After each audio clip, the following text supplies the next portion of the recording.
জঙ্গলের মাঝে বাস করত দুই শাকচুন্নি। তারা ছিল আপন দুই বোন। জঙ্গলের আশেপাশে তেমন একটা ভালো খাবার না থাকায় তারা দূরে কোথাও খাবারের সন্ধানে যাওয়ার কথা বলছিল। তুই বাসায় থাক, তোকে কোথাও যেতে হবে না। আমি তোর জন্য খাবার নিয়ে আসবো।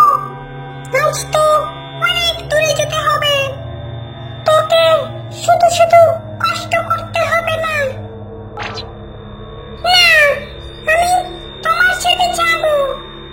আমার এখানে একা একা থাকতে ভালো লাগে না। তাছাড়া তোমার সাথে গেলে আমি তোমাকে খাবার খুঁজতে সাহায্য করতে পারবো। তুই কেন বুঝিস না? এখন বাইরে অনেক গরম, আর তাছাড়া তেমন একটা খাবারও পাওয়া যাইতেছে না।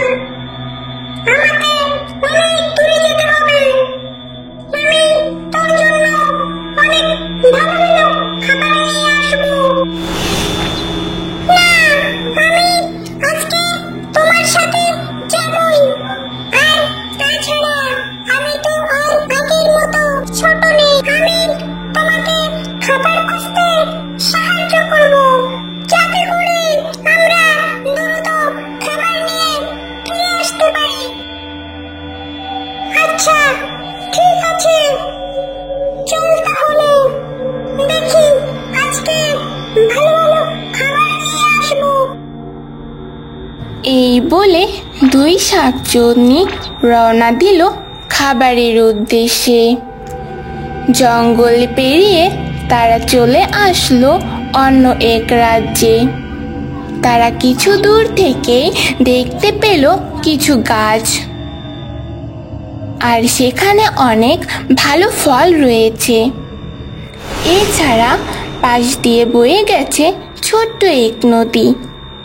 তারা এগুলো দেখে আর দেরি না করে সেখানে চলে গেল। তারপর ছোট্ট শাকচুন্নি তার বোনকে বলল, দিদি, আমার না খুব জল তৃষ্ণা পেয়েছে।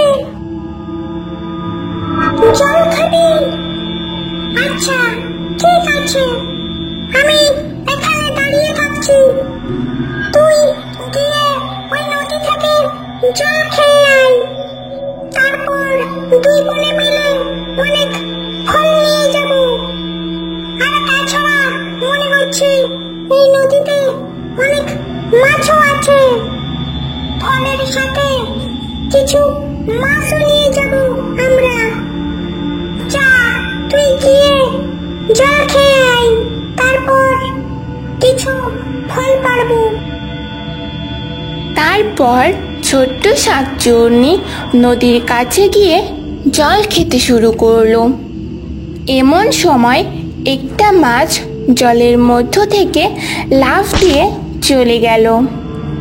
এটা দেখে শাকচুন্নি তার একটা হাত জলের মধ্যে ঢুকিয়ে দিল এবং একটা মাছ ধরে আনলো, আর সেই মাছটাকে খেয়ে ফেললো। তারপর বলল, মাছ খেলাম, মনে হচ্ছে এখানেই থেকে যাই আজ। এখান থেকে অনেক মাছ নিয়ে যাব আজ। কি রে, কতক্ষণ লাগে তোর আমি খেতে? তাড়াতাড়ি খেয়ে আয় দেখি, এবার গাছ থেকে ফল পাড়তে হবে তো। হয়ে গেছে, আসছি দিদি। এটা বলে ছোট্ট শাকচুন্নি তার দিদির সাথে ফল পাড়তে গেল। তারা গাছ থেকে অনেক রকমের ফল পাড়তে থাকে। হঠাৎ করে ছোট্ট শাকচুন্নিটা দেখতে পেল কিছু দূরে একটা গাছে একটা পাকা পেয়ারা ঝুলছে। সে ওটা দেখে আর লোভ সামলাতে পারছে না, না পেরে পেয়ারা গাছের নিকট চলে গেল। এবং যেই সেই পেয়ারাটা পারতে যাবে, পেয়ারাটা শাকচুন্নির হাতে লাগতেই অমনি পেয়ারাটা পড়ল গাছের নিচে ধ্যানে মগ্ন থাকা সাধুর মাথায়। তারপর সাধু অনেক রেগে গেল এবং উপরের দিকে তাকাতেই দেখতে পেল শাকচুন্নি তার মাথায় পেয়ারা ফেলেছে। শাকচুন্নিকে দেখে সাধু রেগে বলল, তোর সাহস তো কম না, আমার মাথায় পেয়ারা ফেলে আমার ধ্যান ভঙ্গ করিস। আমি তোকে অভিশাপ দিলাম, নিশ্চিহ্ন হয়ে যাবি তুই। এটা দেখে শাকচুন্নির বোন খুব দ্রুত সেখানে চলে আসে এবং সে সাধুকে বলল, দয়া করে এমনটা করবেন না, আমাদেরকে ক্ষমা করে দেন। আমার বোন বুঝতে পারেনি, সে না বুঝেই এটা করে ফেলেছে। আমার বোন ছাড়া আমার আর কেউ নেই, আমার বোনকে ক্ষমা করে দেন। আমরা এই দিকে আর কোনোদিনও আসবো না। ফিরিয়ে দেন আপনার অভিশাপ, দয়া করুন আমাদের উপর। সাধুর কথা শেষ করার সাথে সাথেই শাকচুন্নির বোন সাধুর অভিশাপে হাওয়ায় মিলিয়ে নিশ্চিহ্ন হয়ে গেল। আর সেটা দেখে শাকচুন্নি অনেক কান্না করতে থাকলো। সেই মুহূর্তে সাধু তাকে বলল, তোর বোনকে অবশ্যই ফিরে পাবি যদি কখনো তুই মানুষের উপকারে আসিস। এটা বলেই সাধু সেখান থেকে চলে গেল এবং শাকচুন্নি কান্না করতে করতে জঙ্গলের মাঝে চলে গেল। তারপর সে একটা গাছের ডালে বসে কান্না করতে থাকে। কিছুক্ষণ পর জঙ্গলের মধ্য থেকে হঠাৎ একটা লোক সেই গাছের নিচে এসে বসলো। লোকটিকে দেখে অনেক ক্লান্ত মনে হচ্ছিল, কিন্তু বসার কিছুক্ষণ পর সে শাকচুন্নির কান্নার আওয়াজ শুনতে পেয়ে উপরের দিকে তাকায় এবং শাকচুন্নিকে দেখে সে অনেক ভয়ে কাঁপতে থাকে। তখন শাকচুন্নি বলে উঠল, কে তুমি? আর এই জঙ্গলের মাঝে কি করছো? আর আমাকে দেখে ভয় পেও না, আমি তোমার কোনো ক্ষতি করব না।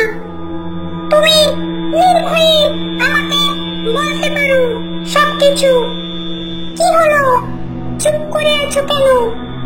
বলো, কিভাবে আসলে তুমি এখানে?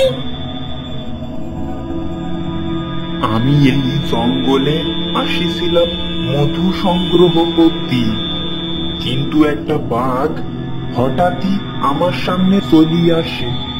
সেই ভয়ে সেখান থেকে আমি দৌড়ে পালাই, তাই আমি পথ হারাই বনে চলিয়ে আইছি, বুঝতে পারতেছি না।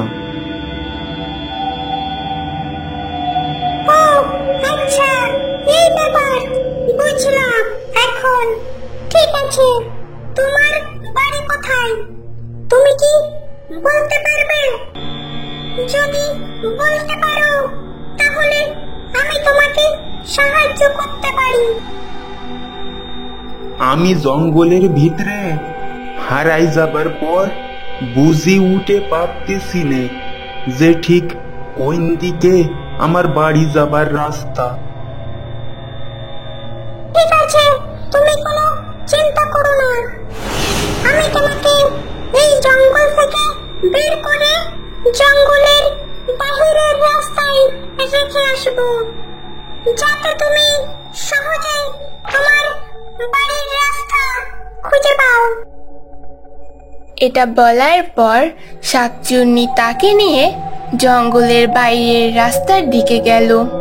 কিছুক্ষণ পর জঙ্গল পেরিয়ে তাকে রাস্তায় পৌঁছে দিল এবং তারপর লোকটিকে শাকচুন্নি বলল, ধন্যবাদ তোমাকে, সত্যি তুমি অনেক ভালো। আর আমার এত বড় একটা উপকার করেছো, তোমার ঋণ আমি কখনো শোধ করতে পারবো না।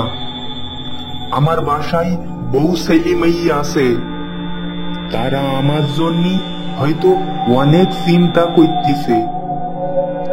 আমি যদি মরে যাইতাম তাহলে তাদের অনেক কষ্ট হইতো, কারণ আমি কাজ করি নিয়ে যাবার পর তাদেরকে খেতে দেই। তুমি একটা শাকচুন্নি হবার পরও আমাকে না খাইয়ে অনেক বড় উপকার করলি।